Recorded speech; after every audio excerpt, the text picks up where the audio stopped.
이 목사의 5분 5분. 어제까지 우리는 사사기 묵상을 마쳤습니다. 오늘부터는 요엘서 묵상이 시작되는데요. 요엘은 이스라엘의 선지자 중 한 사람이죠. 구약 성경에는 12권의 소선지서가 있는데 그중 두 번째 선지서가 요엘서입니다. 분량은 석 장밖에 되지 않지만 요엘의 말씀들은 매우 중요한 신학적 주제를 담고 있죠. 그중 대표적인 것이 여호와의 날 개념입니다. 요엘이 선포하는 여호와의 날은 심판의 날이면서 또 구원의 날이기도 합니다. 성령에 관한 예언도 요엘서의 중요한 메시지가 됩니다. 그 후에 내가 내 영을 만민에게 부어주리니 너희 자녀들이 장래일을 말할 것이며 너희 늙은이는 꿈을 꾸며 너희 젊은이는 이상을 볼 것이며 하는 이 말씀은 복음성으로도 만들어져서 우리에게 익숙한 말씀입니다. 오늘 본문이 요엘 1장 1절부터 12절까지인데요. 다짜고짜 큰 재앙을 예고하면서 오늘 말씀이 시작됩니다. 얼마나 크고 험한 재앙인지를 증명할 한 사람으로 늙은 자들, 노인들을 불러내죠. 너희의 날에나 너희 조상들의 날에 이런 일이 있었느냐고 묻습니다. 지금 닥친 이 재앙이 이전에 겪어보지 못한 험한 재앙이라는 겁니다. 내 80평생에 이런 재앙은 처음 겪었다고, 내 아버지 때도 할아버지 때도 이런 일은 겪어보지 못했노라고 고개를 설레설레 흔드는 노인의 탄식이 재앙의 정도를 가늠하게 합니다. 그야말로 듣도 보도 못한 재앙이었던 거죠. 대체 어떤 재앙이었을까요? 그 재앙이 메뚜기 재앙이었습니다. 오늘 본문의 한 구절은 이 메뚜기 재앙이 한 번 휩쓸고 간 게 아니라 지속적으로 여러 번 반복되었음을 밝히고 있습니다. 팥중이가 남긴 것을 메뚜기가 먹고 메뚜기가 남긴 것은 느치가 먹습니다.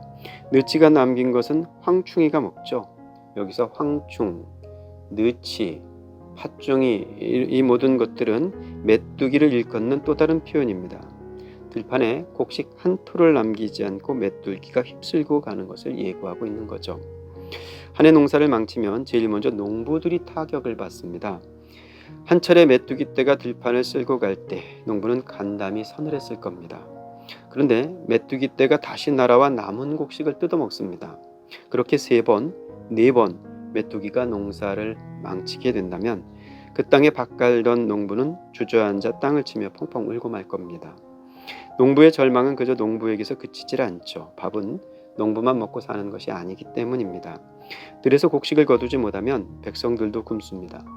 쌀통에 쌀이 떨어지면 집집마다 아이들이 울어댈 테죠. 엄마 배고파, 밥 줘. 고른 배를 움켜쥐고 밥을 참는 아이들에게 내어줄 밥이 없을 때 그 집은 울음바다가 되고 초상집이 됩니다. 뿐만 아닙니다. 이스라엘은 종교 공동체입니다.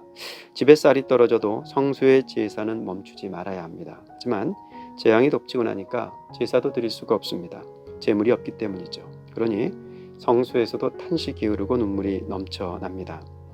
이런 큰 재앙이 닥치면 누구라도 이렇게 묻습니다. 왜 이런 재앙이 우리에게 닥친 것일까? 메뚜기의 습격은 자연재해입니다. 그래서 단순한 자연재해로 해석할 수도 있겠죠. 하지만 요엘은 이 재앙이 하나님께로부터 난 것이라고 분명히 밝혀두고 있습니다. 재앙이 하나님께로부터 왔다는 것은 심판의 성격과 의미를 가지죠. 그래서 선지자는 이렇게 선포를 합니다. 취하는 자들아 너희는 깨어 울지어다. 포도주를 마시는 자들아 너희는 울지어다. 이는 단 포도주가 너희 입에서 끊어졌음이니 다른 한 민족이 내 땅에 올라왔음이로다. 하나님 떠난 자리에 인간은 탐욕이 남습니다. 탐욕이 모든 걸 채워줄 수 있을 것이라고 여기는 것, 그것이 인간의 가장 큰 어리석음입니다. 내일 메뚜기가 온 땅을 덮으리라 생각지 못한 인간은 오늘을 취해 살아갑니다. 오늘 취한 이 즐거움이 내일까지 이어질 것이라고 믿고 삽니다. 하지만 내일은 인간의 권한에 있는 것이 아닙니다. 오늘 취한 즐거움이 내일 시들고 말라 비틀어질 수도 있다는 것을 아는 것, 그게 지혜입니다. 그 지혜가 하늘을 준비하며 살게 합니다.